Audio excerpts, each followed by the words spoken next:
Assalamualaikum warahmatullahi wabarakatuh. Mari kita lanjutkan lagi materi kita hari ini tentang namanya servo controller. Nah, apakah yang cuma dengan servo controller? Servo controller itu berbeda dengan stepper motor. Stepper motor teknologinya lebih dahulu dibandingkan dengan servo motor. Stepper motor itu sifatnya adalah open loop, dimana kita mencoba latihan dan sebagainya, kita bisa menghitung sendiri kecepatan yang presisi maupun posisi yang presisi bisa kita lakukan langsung dari controller tanpa harus melihat dari sensornya. Tetapi kalau servo motor, servo controller, maka sifatnya adalah closed loop, dimana untuk pengaturan posisi maupun kecepatan dia membutuhkan sensornya, sensor posisi atau sensor kecepatan atau juga sensor torsi untuk daya, untuk pencekaman dan sebagainya. Nah, kita tidak membahas lagi lebih detail tentang servo motor namun stepper motor karena memang keterbatasan waktu. Nanti kita akan bahas langsung pada closed loop dari servo controller, yaitu kita penggunaan feedback yang digunakan. Nah, feedback yang pertama yang kita bahas adalah feedback untuk sensor pengaturan posisi. Nah, untuk pengaturan posisi yang pertama yang paling mudah kita gunakan adalah menggunakan namanya potentiometer. Nah, baik yang sifatnya rotari, yang kita kenal biasa rotari, potentiometer, karena tuasnya ini bisa kita putar 0 sampai 360 derajat atau kurang atau bahkan lebih. Tapi bisa juga sifatnya yang linear seperti ini. Ini juga potentiometer tetapi sifatnya adalah yang linear. Ini geraknya adalah sensor gerak yang linear milimeter. Kalau putaran, berapa putaran atau berapa derajat. Nah, bagaimana kita bisa menggunakan potentiometer sebagai sensor? Potentiometer sifatnya adalah resistansi atau variabel resistansi, di mana resistansi di dalamnya ini bisa kita ubah-ubah tergantung porosnya diputar atau tidak. Simbolnya adalah di variabel potentiometer, simbolnya berapa? Dan ada 3 buah kaki 1, kaki 2, dan kaki 3. Kaki 1 biasanya untuk di ujung 1, 3 yang titik 3, dan yang variabel, nilai variabel resistansi misalnya diletakkan di nomor 2, sehingga kalau kita lihat gambarnya seperti apa, ini yang bisa kita putar-putar ada yang di sini, kita berputar-putar, kita geser, sehingga kita bagi antara A dan B itu adalah resistansinya adalah dari sini ke sini, kemudian dari B ke C nilai resistansinya dari sini ke sini, sehingga ada 2 buah resistansi. Kita katakan namanya ini adalah resistansi R1, dan yang kedua yang dari B ke C kita sebut dengan resistansi 2, R2, di mana nilai R1 maupun R2 bisa variabel, bisa berubah-ubah karena tergantung dari poros dari potentiometer itu bergerak. Tetapi jumlah totalnya nilai R1 maupun R2 itu sama dengan total dari nilai resistansi dari potentiometer itu sendiri. Nah, bagaimana kita bisa menggunakannya? Tentu kita menggunakannya harus kita ubah dulu menjadi tegangan ataupun arus. Kita lihat misalnya A kita sambungkan dengan nilai V input,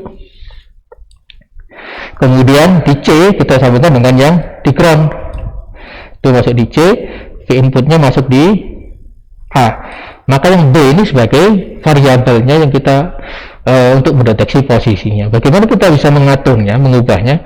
Pertama, kalau V in ke ground, berapakah nilai resistansi totalnya? Resistansi totalnya adalah R1 plus R2, maka I, nilai hambatan yang mengalir ke sini adalah sama dengan V in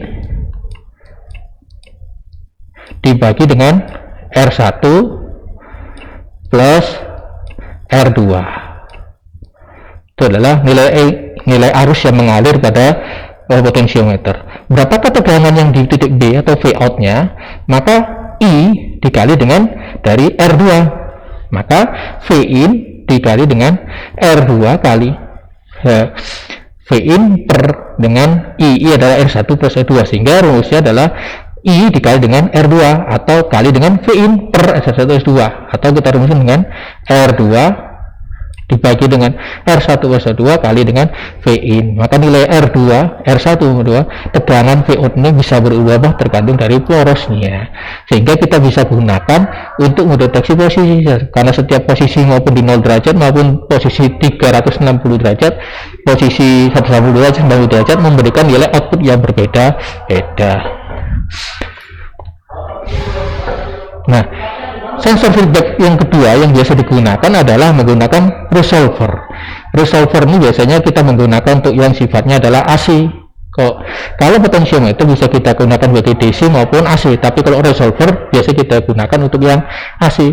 Bedanya adalah di sini ada windingnya,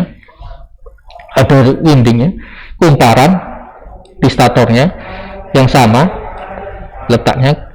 Kemudian ada winding kumparan yang kedua di stator. Ada winding A, ada winding B. Di mana winding A dan winding B itu kita letakkan kira-kira kurang lebih 90 derajat terpisah antara satu dengan yang lainnya. Sehingga apabila di rotor ini kita putar, di rotornya berputar posisinya, maka yang nilai indukansinya, medan elektromagnetik yang diterima oleh winding A maupun winding B akan berbeda sekitar 90 derajat. Karena memang secara fisiknya itu kumparannya juga diletakkan kurang lebih 90 derajat satu dengan lainnya. Kurang lebih seperti ini. Ini cosnya ini berputar, maka ini kurang lebih berbeda sekitar 90 derajat. Nah, sinyal yang berbeda 90 derajat baik duluan maupun itu biasa adalah sinyal sinus dan cosinus. Sinyal sinus dan kosinus itu sinyal yang sama, tetapi ada yang lebih dulu 90 derajat perbedaannya. Maka kita anggap misalnya VE1, yang VE1 di sini itu adalah VR, tegangan dari indukansinya dikali dengan sinus theta. Theta adalah jarak yang kita mau ukur. Yang VS2 adalah VR kali cos theta. Kurang lebih seperti itu. Nah, kita lihat bahwa sinus dan kosinus beda ini. Masing-masing positif nih. Sebagai contoh di sini, jika amplitude maksimum yang diterima oleh winding pada saat ada 10 volt, amplitude maksimumnya. Jika tegangan itu pada winding 1 dari sinus adalah 5 volt dan winding 8,6 volt karena berbeda, maka kita bisa menghitung berapa sudut theta dari rotor 2 dengan rumus VR dengan sinus theta, VR cos theta. Cari karena sin dan karena sinus dan cosinus ini, sinus dan cosinus menunjukkan sinyal yang berbeda, maka kita harus untuk menemukan tetanya cari kemungkinan nilai sinus yang mempunyai nilai theta dan nilai cos yang sama dari dua buah sinyal ini. Yang kedua bahwa sinus misalnya ide positif 0,5 atau 5 itu bisa jadi posisinya di sini. Kita cari berapa derajat di sini, tapi bisa juga ditemu di sini karena amplitudenya sama-sama 5 volt misalnya, maka di sini juga ada berapa derajatnya. Kemudian kalau cos juga demikian. Kalau minus sesuatu di sini minus 0,5 volt misalnya, ada dua kemungkinan, ini berapa derajatnya, tapi juga di sini juga berapa derajatnya. Nah, untuk menemukan theta ini cari dua-duanya di mana nilai sinus dan cosinusnya yang menyebutkan dua kombinasi yang sama. Nanti kita coba latihan ini dengan video yang lain atau teks yang lain karena untuk menghemat waktu dan juga menghemat bandwidth dari latihan. Kurang lebih seperti ini. Jadi nilai eksitasinya, tegangan di rotornya ada kurang lebih ini dengan AC, tetapi diterima oleh masing-masing di sinus 1 dan cosinus dengan sinyal yang sama, sumbernya sama, menghasilkan sinyal yang berbeda.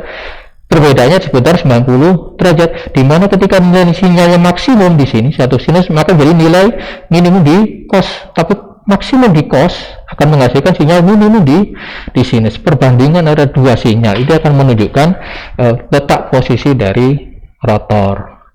Demikian yang bisa saya sampaikan, semoga dipahami dan semoga bermanfaat, dan saya kira assalamualaikum warahmatullahi wabarakatuh.